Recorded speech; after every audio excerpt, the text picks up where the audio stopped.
Hi everyone and welcome to NameHero.com. Today I want to show you how quick and easy it is to add PHP extensions to your website. Back in years past, you'd have to either reach out to support techs and say, hey, I need to add this extension to my site, and they would have to rebuild Apache, and it would go into this big process that took almost all day to get simple extensions added or removed to your website. Well, no more. At NameHero, this is all controlled right inside of cPanel, right inside of your control panel, so you can add or take away PHP extensions at the click of a mouse. So let me walk you through exactly how you go about this. Okay, the first thing you want to do is just navigate over to NameHero.com. So if you're following along, just go ahead and head there. Next, you want to log into your account. So I'm going to hover over Account, click Login. I'm going to use my demo account here, enter my password. And then next, you're going to see I have my two-factor authentication on. If you work with this, I really hope that you do enable this, as it gives your account the highest layer of security to make sure it's only you that accesses it. Once you're inside of our client area, then you want to find your hosting package that you have. So I'm going to click Cloud Web Hosting, and I'm going to demonstrate today on my Basic Plus package. And so this is for HalloweenCostumeBlog.com. If you have a reseller account with us, it's the same steps to add PHP extensions, but you just have to go into the respective account's cPanel. So with a reseller account, you have access to create unlimited amount of accounts. So you just want to make sure that you're in the correct account. So with Basic Plus, I only have one cPanel, so I'll click into my Halloween costume blog example, and I'm going to click Login to cPanel. Okay, so this is cPanel. This is the control panel for the website. This is where I can manage and do everything. I can install WordPress, upload files, create email addresses. Everything's done inside of here, including adding PHP extensions. So what I like to do is I like to just type PHP because it brings up only the options that have to deal with PHP, so I don't have to search through everything. So what I can do is then click Select PHP version. Now this is a little bit misleading because you can do a lot more than just select the PHP version. This should say something more like select PHP version and configure other options, because it's a very powerful section. Okay, so once we click it, you're going to see that it's the native version of PHP. So this means it's the default version for the server. It's what your account comes with. You'll notice a warning.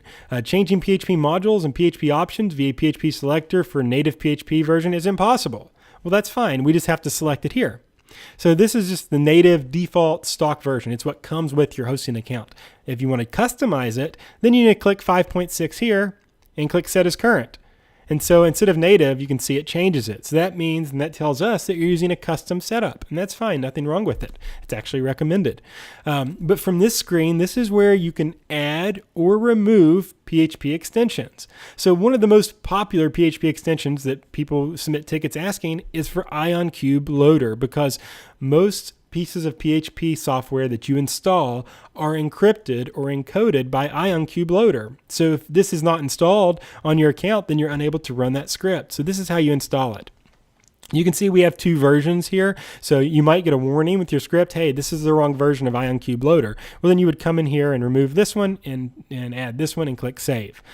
Most of the time, the default one works just fine, so I'll just keep that saved, but that is in there if you have that error. Now, if you need to add other extensions, you can see that they're alphabetically listed. There's all kinds of stuff in here, Memcached, MongoDB, Mongo. All kinds of stuff that you need for your script. Now, most of the time when you purchase a script from a developer, this will be in the installation instructions for the particular script. It will say, in order for you to run this on your server, you need to have these following extensions, and that will all be inside of here. So again, you can click and add the extensions, or you can click and take away.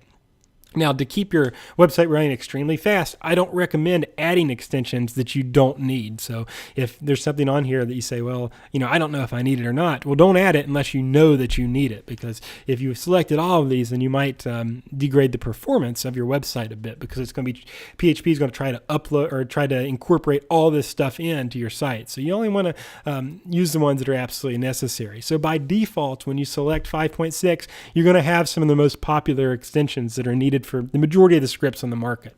But if there's something in particular that you need or take away, then you can do so. I know, for example, WHMCS, those that use that, sometimes the SU host in here messes it up. It messes up the session, so you might need to unclick this. The same thing with OP cache. So you might need to disable OP cache and click save. So those are two that need to be removed. And you can see this has to have Zen guard loader, so you'd have to remove that, and then save it, and then it would save. So sometimes there's extensions that don't work with scripts, and again, you can just remove them right inside of here, or you can add them. Now I'm going to go ahead and add them back to my test site here that I removed away. You can then click PHP Options and go a little bit more granular. For example, there's a lot of people that need to have this URLF open, so it's enabled on. If you need to turn on the error log, so maybe you can see, well, okay, it's not working. I've added the extensions. I need errors, so then you could do error reporting. And then this here will show you actually where it reports. So basically inside of the directory is what this means. It will show you inside the directory of where the script is running what's wrong. You can click this here, and it will show inside the directory, and it will give you a notice on the screen. So you can change that type of stuff. And there's some other stuff in here that you can change. If you're not sure, don't mess with it. But if you are sure, if you have questions, you can always ask us. But the most important things that are configured inside of here are the memory limit, the post max size, and the upload max file size. Those are the mainly three things that you need to edit inside of here. But everything else is handled right inside of PHP extensions. You can, again, add or take away whatever you need. Now, if you change the version of PHP, let's say that you're running 5.6 and you have everything running as should, and you decide one day, well, I want to optimize my site and I'm going to switch to 7.0. You can do that. But when you do that, it's going to change the extensions because 7.0 is different. Some extensions have been depreciated out. Some are built in. So it changes that. So you might have to, when you select 7.0, you might also need to go back and add some extensions that maybe you had disabled before. So that's very important to realize and to understand how that works. And that if you want to change PHP version, you can, but you also have to go back and add your extensions to make sure all your scripts have what they need.